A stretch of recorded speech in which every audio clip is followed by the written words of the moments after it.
తెలంగాణలో కాంగ్రెస్ ప్రభుత్వం అధికారంలోకి వచ్చిన తర్వాత సీఎం రేవంత్ రెడ్డి కీలక నిర్ణయం తీసుకుంటున్నారు. గత ఏడాది చివరిలో తెలంగాణలో అసెంబ్లీ ఎన్నికలు జరిగిన విషయం తెలిసిందే.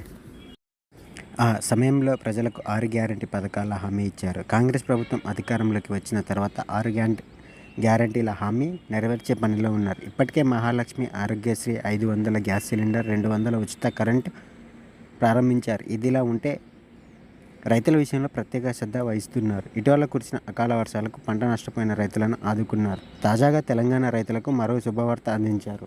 రైతు భరోసా పథకం కింద ఎకరానికి 15,000 పంట పెట్టుబడి సాయం చేస్తామని ఎన్నికల సమయంలో హామీ ఇచ్చిన విషయం తెలిసిందే. అయితే తెలంగాణలో కాంగ్రెస్ ప్రభుత్వం ఏర్పాటైనప్పటి నుంచి ఇప్పటి వరకు ఆ హామీ నెరవేర్చలేదని ప్రతిపక్షాలు దుమ్మెత్తిపోస్తున్నాయి. గత ప్రభుత్వం రైతు బంధు కింద ఎకరానికి 10,000 అమలు చేసిన విషయం తెలిసిందే. కాంగ్రెస్ ప్రభుత్వం ఇటీవల 5 ఎకరాలకు రైతు బంధు సాయం అందించగా మిగిలిన రైతులకు కూడా లోక్సభ ఎన్నికల తర్వాత అందిస్తాం చెప్పిన విషయం తెలిసిందే. తాజాగా రైతు భరోసా పథకంపై వ్యవసాయ శాఖ మంత్రి తుమ్మల నాగేశ్వరరావు కీలక అప్డేట్ చేశారు.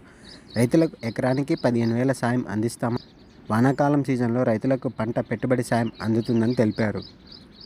ఎకరానికి 7,500 చొప్పున 2 విడతల్లో 15,000 రూపాయలు రైతుల ఖాతాలో జమ చేస్తామని మంత్రి తుమ్మల నాగేశ్వరరావు తెలిపారు. గతంలో గుట్టలు, స్థిరాస్తి భూములకు కూడా రైతు బంధు ఇచ్చి ప్రభుత్వం డబ్బును విపరీతంగా దుర్వినియోగం చేసిందని ఆయన విమర్శించారు. తమ ప్రభుత్వం రైతులకు ఇచ్చిన ప్రతి ఒక్క హామీ నెరవేరుస్తుందని అన్నారు. తమ ప్రభుత్వం అసలైన పంట సాగు చేసే రైతులకు రైతు బంధు సాయం అందిస్తుందని అన్నారు. పార్లమెంట్ ఎన్నికల కోడ్ ముగిసిన వెంటనే మంత్రిమండలిలో చర్చించి నిర్ణయం తీసుకుంటామన్నారు. అంతేకాదు కౌలు రైతులు, రైతు కూలీలకు అందించే సాయంపై విధి విధానాలు రూపొందిస్తామని తెలిపారు. 5 ఎకరాలకు పైన ఉన్న రైతులకు రైతు బంధు సాయం జమ చేయాలా వద్దే అనే నిర్ణయాన్ని మంత్రిమండలిలో చర్చించి నిర్ణయం తీసుకుంటామని తెలిపారు. మంత్రిమండలిలో చర్చించి నిర్ణయం తీసుకున్న తర్వాత 5 ఎకరాల పైన ఉన్న రైతులకు రైతు బంధు జమ అవుతుందా లేదనేది స్పష్టమవుతుందని మంత్రి తుమ్మల అన్నారు.